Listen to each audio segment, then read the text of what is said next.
سلام صبايا، كيفكم؟ ان شاء الله تكونوا بخير. اهلا وسهلا فيكم من وين ما كنتوا عم تتابعوني. شرفتوا ونورتوا. كل الحب والشكر لكل الغوالي، لكل الاخوات المتفاعلات منورين دوم بحروفكم الحلوة. الله يديم المحبة والاخوة. واهلا وسهلا بكل حدا انضم جديد للقناة وصار من عائلتنا. كلياتنا بنحب النظافة وبنحب يكون بيتنا هادي ومرتب ومكان للراحة. اليوم رح شارك معكم رحلة تنظيف عميق تغير شكل بيتنا وتغير حالتنا النفسية للأحسن. النظافة مو مجرد ترتيب، هي شعور بالهدوء والسكينة.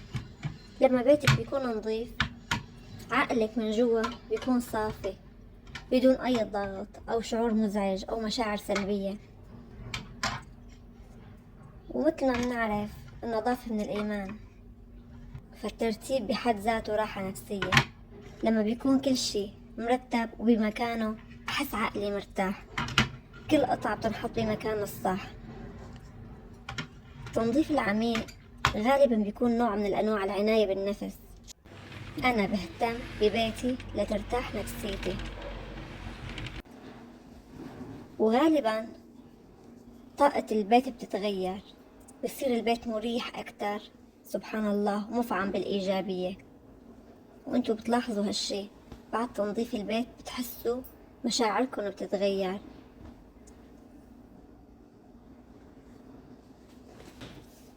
بيتكم هو مراية لراحتكم النفسية. في ناس بتحس انه التنظيف شي صعب كتير وارهاق كل يوم، بس بالحقيقة هو هدية بتقدموها لنفسكم ولعائلتكم. طبعا نحن مو لازم نستنى يوم التنظيف العميق مشان نحس بالفرق، لا، دقايق كل يوم او ساعة ممكن تخلي بيتك دايما مريح. طبعا كل بيت حسب شو وضعه، قد في اولاد وقديش في اشخاص، مساحة البيت، ما اني انا عم حدد دقايق او ساعة.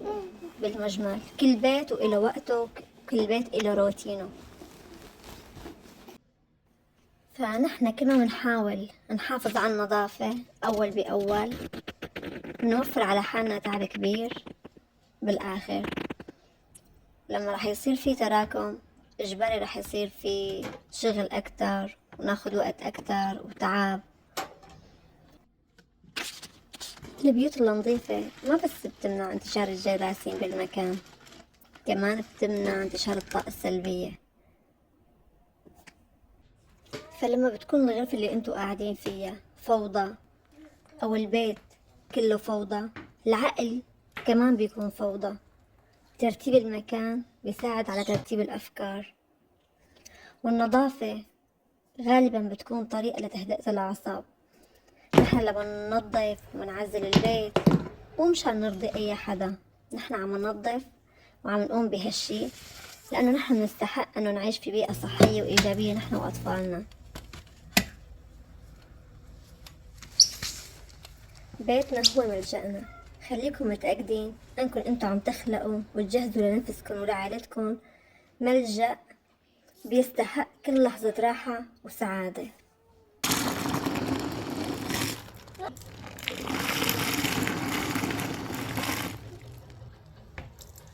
هالريحة الحلوة اللي عم تنتشر بالبيت والترتيب والتنظيف هو عبارة عن رسالة حب عم نقدمها لعائلتنا ولبيتنا، أنه نحن بنحبكم ونحن عم نشتغل هالشي لنأمن لكم مكان صحي ومريح. فنحن لما مننظف ومنرتب المكان نحن عم نزيد من قيمته. هذا المكان اللي بيحتضن ذكرياتنا ولحظاتنا الحلوة ولحظات اللي مع أطفالنا. حتى الأطفال ذاتهم بتضل ببالهم هاي المشاهد إذا كان البيت نظيف أو لا، لحتى يكبروا يضلوا عم يتذكروا إذا كان طفولتهم في بيت كله فوضى أو ببيت مرتب. وأنتوا نفسكم احسبوها كيف رح يكون الفرق بين طفل ببيت عطول منظف عطول مرتب، بين طفل عايش ببيت كلياته فوضى.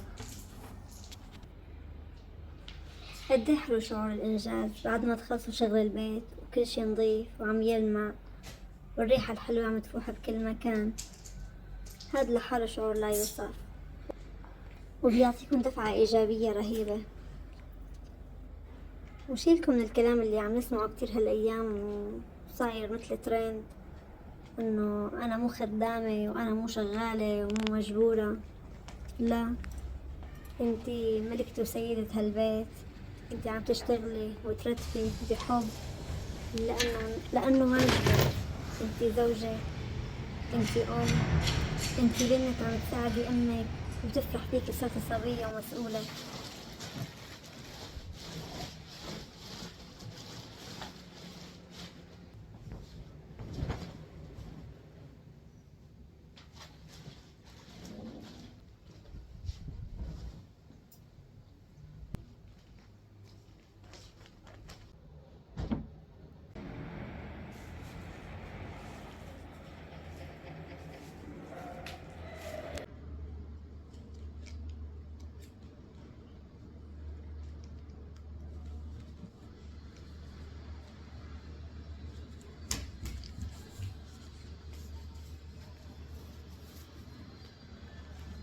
هاي يا جماعة،